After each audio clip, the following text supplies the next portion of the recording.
എന്താ വിശേഷം? അപ്പ അറിഞ്ഞില്ലേ? ശ്രീ ഹസ്കറിനോട് ഉള്ള സ്നേഹം കൊണ്ട് ഞാൻ പറയുകയാണ്, കഴിഞ്ഞ 2 ദിവസമായി നിർത്താതെ കരഞ്ഞ് തളർന്ന് കലങ്ങിയ കണ്ണുമായി 2 പെൺകുട്ടികൾ, അഖിലയും അതുല്യയും, അവരിങ്ങനെ നിർത്താതെ ശാപവാക്കുകൾ പറയുന്നുണ്ട്. ഇവൻ നമ്മക്ക് പണിയുണ്ടാക്കുമെന്നാണ് തോന്നണേ. നിലവിലത് കേരള പോലീസിന്റെയും കേരള പോലീസിന് നേതൃത്വം കൊടുക്കുന്ന ശ്രീ പിണറായി വിജയന്റെയും ഒക്കെ തലയിലാണ് ഇടുത്തിയായി വീണുകൊണ്ടിരിക്കുന്നത്. നീ നന്നാവില്ല, അത് താൻ പറഞ്ഞിട്ട് വേണോ ഞാൻ അറിയാൻ. ദേവി ഇത് ഇത്തരത്തിൽ നിന്ദ്യമായ വാക്കുകൾ പറഞ്ഞ് അവരുടെ ശാപവാക്കിന് താങ്കൾ കൂടി ഇരയാകരുതെന്നുള്ള സ്നേഹത്തോടെയുള്ള ഒരു സുഹൃത്ത് എന്ന നിലയിലുള്ള അഭ്യർത്ഥന അങ്ങയുടെ മുന്നിലേക്ക് വയ്ക്കുവാൻ ഞാൻ ആഗ്രഹിക്കുകയാണ്. ഇതിനകത്ത് അദ്ദേഹം അദ്ദേഹം ശ്രീ ഹസ്കറിനെ പോലെ കടുത്ത ഇടതുപക്ഷവാദിയായ ഒരു വ്യക്തി പോലും, കടുത്ത CPM-നോട് ചേർന്ന് നിൽക്കുന്ന ഒരു വ്യക്തിക്ക് പോലും ആ CIA വരെ തള്ളിപ്പറയേണ്ടി വരികയാണ്. ശരി, ഹസ്കർ തള്ളിപ്പറയുന്ന CI, അദ്ദേഹം കേരള പോലീസിൽ ഉത്തരവാദിത്തപ്പെട്ട ഉദ്യോഗസ്ഥനാണല്ലോ. CIയുടെ വീഴ്ചകളെ പറ്റി ശ്രീ ഹസ്കർ അതുവരെയെങ്കിലും അങ്ങ് സമ്മതിക്കുന്നുണ്ടല്ലോ. CIക്ക് അത് ആന്റിസിപ്പേറ്റ് ചെയ്യുന്നതിനകത്ത് വീഴ്ച വന്നു, അങ്ങ് കുറെ സാങ്കേതികമായ നിയമപരമായ പദങ്ങളൊക്കെ പറയുന്നുണ്ട്, അതിനെ ആർട്ടിക്കുലേറ്റ് ചെയ്യുന്നതിനകത്ത് ഇന്റലിജൻസ് ഉണ്ടായില്ല എന്നൊക്കെ. അതെല്ലാം അവിടെ നിൽക്കട്ടെ ശ്രീ ഹസ്കർ, അതെല്ലാം CIയുടെ മുകളിൽ അങ്ങ് ചാർത്തുന്ന ചാർജ്. അതിനേക്കാൾ കടുത്ത ചാർജുകൾ എനിക്ക് പറയാം. ഒരു കൊലക്കേസിലെ പ്രതി, ആ കൊലക്കേസിലെ പ്രതിക്ക് നിങ്ങൾ പ്രോസിക്യൂഷൻ ദയനീയമായി പരാജയപ്പെടാൻ നിന്നു കൊടുത്തു. അങ്ങനെ തന്നെ ഞാൻ പറയുന്നത്, പോലീസ് നിന്നു കൊടുത്തു പരാജയപ്പെടുവാൻ. ജാമ്യ വ്യവസ്ഥകൾ നിർത്തുന്ന കാര്യത്തിൽ കേരള പോലീസിന് ജാമ്യ വ്യവസ്ഥ കർശനമാക്കണമെങ്കിൽ നന്നായി വെക്കാൻ അറിയാം ശ്രീ ഹാഷ്മി. ഞാൻ അതിന്റെ ഉദാഹരണമാണ്. ഞാൻ ശ്രീ ഹാഷ്മിയുടെ അറിവിൽ ഏതെങ്കിലും ഒരു ക്രൈമിൽ ഒരു ക്രിമിനൽ ഒഫൻസ് നടത്തിയിട്ടുള്ള ഒരാളാണോ? എൻ്റെ പേരിലുള്ള ആകെ കേസുകൾ ഈ നാട്ടിൽ സമരം നടത്തിയ കേസുകളാണ്. ഈ നാട്ടിലെ പെൻഷൻ കിട്ടാത്ത അമ്മമാർക്ക് പെൻഷൻ വേണമെന്ന് പറഞ്ഞ് സമരം ചെയ്ത് എന്നോട് തിരുവനന്തപുരം ജില്ലയിൽ കയറാൻ പാടില്ല എന്ന നിർദ്ദേശവുമായി കേരള പോലീസ് പോയല്ലോ. ഔചിത്യം എന്നൊരു സാധനമുണ്ട്, ഒരു മനുഷ്യനായ കുറച്ചൊക്കെ ഔചിത്യം. തിരുവനന്തപുരം ജില്ലയിലെ 3 പ്രധാനപ്പെട്ട പോലീസ് സ്റ്റേഷൻ, അതായത് തിരുവനന്തപുരത്തെ നഗരഹൃദയത്തിനകത്ത് എനിക്ക് കയറാൻ കഴിയില്ല എന്ന കണ്ടീഷൻ വെക്കാൻ ഈ കേരള പോലീസിന് കഴിഞ്ഞല്ലോ.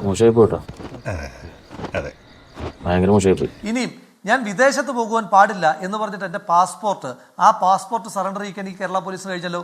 ഒരു സമരം ചെയ്ത എന്നോട് പ്രതികാര ബുദ്ധിയോടെ 3 കണ്ടീഷനുകൾ ഇംപ്ലിമെന്റ് ചെയ്യാൻ നല്ല ശുഷ്കാന്തിയുള്ള കേരള പോലീസിന് ഒരമ്മയെ വെട്ടിക്കൊലപ്പെടുത്തിയ കേസിനകത്തെ കൊലയാളിക്ക് എന്തുകൊണ്ടാണ് ഒരു പഞ്ചായത്തിന്റെ പരിധി മാത്രമായി പോകുന്നത് ശ്രീ ഹാഷ്മി? അപ്പൊ ഞാൻ സെക്രട്ടേറിയറ്റിൽ ചെയ്ത സമരമാണോ, ചെന്താമരൻ കൊന്ന കൊലപാതകമാണോ വലിയ ഇന്റൻസിറ്റി ഉള്ള ക്രൈം കേരള പോലീസിന് മുന്നിൽ? ഒരു പൂവെടുത്ത് ചെവിയിൽ വെച്ചിട്ട് റോഡിൽ കൂടി ഒന്ന് ഓടിയാലോ എന്ന് ആലോചിച്ചിരിക്കുകയാണ് ഞാൻ. ഇവർ പരാജയപ്പെട്ടതാണ്. അതുകൊണ്ടാണ് നെന്മാറ അസംബ്ലി എന്ന മൊത്തത്തിലുള്ള കണ്ടീഷൻ പോലും വെക്കാൻ കഴിയാതെ നെന്മാറ പഞ്ചായത്തിൽ മാത്രം ചെന്താമരം കയറാൻ പാടില്ല എന്ന കണ്ടീഷൻ വെച്ചത്. ഇനി അതും പോകട്ടെ, ആ കണ്ടീഷനെങ്കിലും വെച്ചല്ലോ. ആ കണ്ടീഷൻ വെച്ചിട്ട് ശ്രീ ഹാഷ്മി എന്താ സംഭവിച്ചത്? നാട്ടുകാരുടെ ഭാഗ്യദോഷം, അല്ലാതെ എന്ത് പറയാനാ? അല്ലേ സാറേ, ഈ പാവപ്പെട്ട കുഞ്ഞുങ്ങളുടെ അവരുടെ പിതാവിന്റെ വീടിനോട് 10 മീറ്റർ പോലും, ഇപ്പൊ നിങ്ങളുടെ റിപ്പോർട്ടർ നിഖിൽ പ്രമേഷിനോടൊപ്പം ഉണ്ട്, അദ്ദേഹമൊക്കെ ആ വീട്ടിൽ പോയതാണ്. 10 മീറ്റർ പോലും ദൂരവ്യത്യാസമില്ലാതെ ഏതൊരു സാധാരണക്കാരനും നഗ്നനേത്രം കൊണ്ട് കാണുവാൻ പറ്റുന്ന രീതിയിൽ സ്വതന്ത്രമായി അവിടെ ജീവിക്കുകയാണ്. ആര്? ഈ ചെന്താമരൻ. എന്താ അത്? വയലേഷൻ ഓഫ് ബെയിൽ കണ്ടീഷൻ അല്ലേ? ഇനി ബെയിൽ കണ്ടീഷൻ വയലേറ്റ് ചെയ്താലും കേരള പോലീസിന് ആക്ട് ചെയ്യാൻ അറിയാമല്ലോ. ഞാൻ എൻ്റെ വ്യക്തിപരമായ അടുത്ത ഉദാഹരണം പറയാം. ശ്രീ PK ഫിറോസ്, അങ്ങേക്കും എനിക്കും അറിയുന്ന ഒരു പൊതുപ്രവർത്തകൻ, എന്നോടൊപ്പം സമരം ചെയ്തതിന്റെ പേരിൽ ശ്രീ PK ഫിറോസിനും ഈ ജാമ്യ കണ്ടീഷനുകളെല്ലാം ഉണ്ടായിരുന്നു. എന്നാൽ അദ്ദേഹത്തിന് സംഘടനാപരമായ ഉത്തരവാദിത്തത്തിന്റെ ഭാഗമായിട്ട് വിദേശത്ത് പോകേണ്ടി വന്നു. വിദേശത്ത് പോയി 2 ദിവസം നാട്ടിലെത്താൻ വൈകിയതിന്റെ പേരിൽ ശ്രീ PK ഫിറോസ് ആണെന്ന് ആലോചിക്കണം. നമ്മുടെ രാജ്യം ഇങ്ങനെയായി പോയല്ലോ. ചെന്താമരനല്ല, ആ PK ഫിറോസിന്റെ ബെയിൽ കണ്ടീഷൻ വയലേറ്റ് ചെയ്തു, അതുകൊണ്ട് ജാമ്യം നിഷേധിക്കണമെന്ന് പറഞ്ഞു പോകാൻ കേരള പോലീസിലെ ഉന്നത ഉദ്യോഗസ്ഥന്മാരെല്ലാം പടയായിട്ട് തിരുവനന്തപുരത്ത് കോടതിയിലേക്ക് പോയല്ലോ ശ്രീ ഹാഷ്മി. ആ ഊർജ്ജസ്വലത എന്താ ചെന്താമരന്റെ കാര്യത്തിൽ ഇല്ലാത്ത?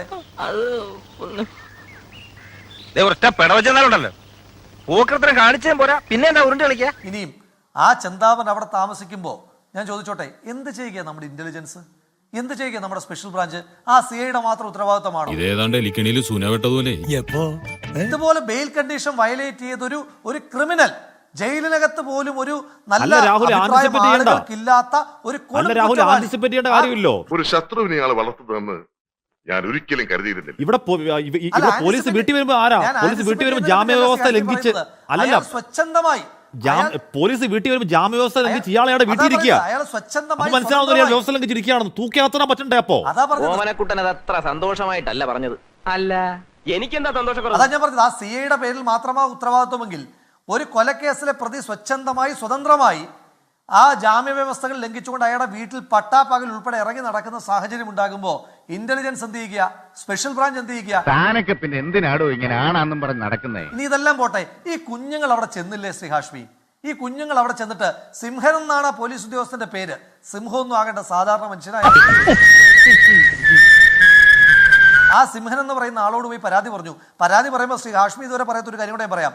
ആ നാട്ടിലെ 120 ആളുകൾ ഒപ്പിട്ട് കൊടുത്തൊരു പരാതി കൂടി ആ സിയുടെ ഇരിപ്പുണ്ട്. ഈ ചെന്താവൻ എന്ന് പറയുന്ന ആള് നിരന്തരമായി ഇറങ്ങി ഭീഷണിപ്പെടുത്തുകയാണ്, അടിപിടി ഉണ്ടാക്കുകയാണെന്ന് പറഞ്ഞ ആ നാട്ടിലെ 120 ആളുകൾ. പറഞ്ഞത് കേട്ടോടാ, അന്തസ് വേണോടാ, അന്തസ്. ഈ കുടുംബം മാത്രമല്ല, ഒരു നാട്ടിലെ 120 ആളുകൾ കൊടുത്ത പരാതിയിൽ അടയിരുന്നു കൊണ്ടാണ് ആ സർക്കിൾ ഇൻസ്പെക്ടർ ചെന്താപനം വന്നിട്ട് പറഞ്ഞു സ്റ്റേഷനിലേക്ക് കയറില്ല. ഇവനെയൊക്കെ വള്ളിച്ചൂടിൽ ഇവിടെ ആളില്ലാഞ്ഞിട്ടാ. ഇന്ന് ഞാൻ ആ സ്റ്റേഷനിൽ പോയ ആളാ. ഞാൻ സർക്കിൾ ഇൻസ്പെക്ടറെ കാണാൻ വേണ്ടി അകത്തേക്ക് ചെന്നു. പക്ഷേ സർക്കിൾ ഇൻസ്പെക്ടർ ചെന്താപനോട് എന്താ ചെയ്തെന്ന് അറിയാവോ? ചെന്താപനോട് പറഞ്ഞു ഞങ്ങൾ അകത്തേക്ക് വരണ്ട, ഞാൻ പുറത്തേക്ക് വരാമെന്ന് പറഞ്ഞിട്ട് ചെന്താപനോട് പറഞ്ഞു ഇങ്ങനെയൊന്നും ചെയ്യല്ലേ എന്ന് പറഞ്ഞിട്ട് പറഞ്ഞു വിട്ടു. നിന്റെ പണി ഇതാണോടാ? ഈ കുഞ്ഞുങ്ങൾ പറഞ്ഞ ആ പരാതിയുടെ പേരിൽ അപ്പോഴെങ്കിലും ആ ചെന്താപന്റെ ബെയിൽ കണ്ടീഷൻ, നഗ്നമായ ബെയിൽ കണ്ടീഷൻ വയലേഷന്റെ പേരിൽ ബെയിൽ ക്യാൻസൽ ചെയ്ത് ജയിലിലാക്കിയിരുന്നെങ്കിൽ ആ കുഞ്ഞുങ്ങൾക്ക് അവർക്ക് അവരുടെ അമ്മ നഷ്ടമായി. ശ്രീ ഹാഷ്മി, ഇവനൊക്കെ എന്ത് ചെയ്യുമെന്ന് പറ. അവർക്ക് അവശേഷിക്കുന്ന അവരുടെ ഏക ആശ്രയമായ ആ അച്ഛൻ നഷ്ടപ്പെടില്ലായിരുന്നു, അവരുടെ അച്ഛമ്മ നഷ്ടപ്പെടില്ലായിരുന്നു. ഇന്ന് ആ കുഞ്ഞുങ്ങൾ കരഞ്ഞോണ്ട് പറഞ്ഞ എന്താണെന്നറിയാമോ?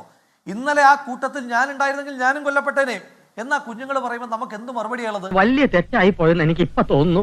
ഇപ്പൊ തോന്നിയിട്ടുണ്ട് ഫലം. ഈ കൊലപാതകത്തിനകത്ത് ഏതെങ്കിലും ഒരു ചെന്താമരന്റെ ഉത്തരവാദി?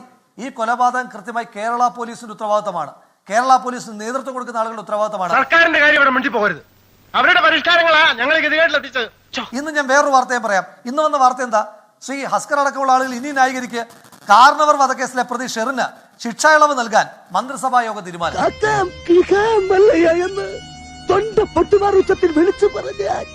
ഞങ്ങളോടത് വേണ്ടായിരുന്നു മല്ലയ്യ. ഈ സർക്കാർ കൊലയാളികൾക്ക് പ്രോത്സാഹന സമ്മാനം കൊടുക്കുന്ന സർക്കാരായി അല്ലല്ല, മാറിക്കൊണ്ടിരിക്കുകയാണ്. ഈ ഷെറിന്റെ പ്രത്യേകത അറിയാമോ ശ്രീ കാശ്മീർ?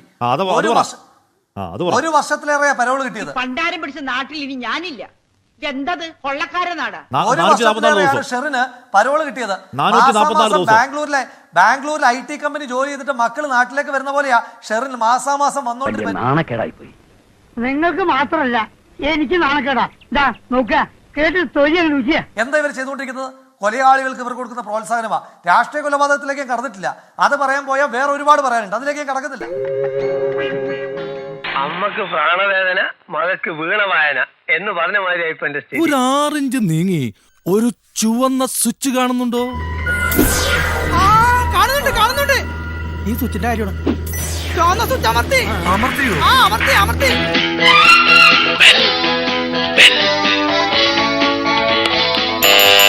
Thank you. ഈ ഉപകാരം മറന്നാലും ഞാൻ മരിക്കില്ല. ഇതൊക്കെ എന്ത് അപ്പോ നാളെ നേരത്തെ തന്നെ ഇങ്ങോട്ട് എത്തണം കേട്ടോ? ശരി.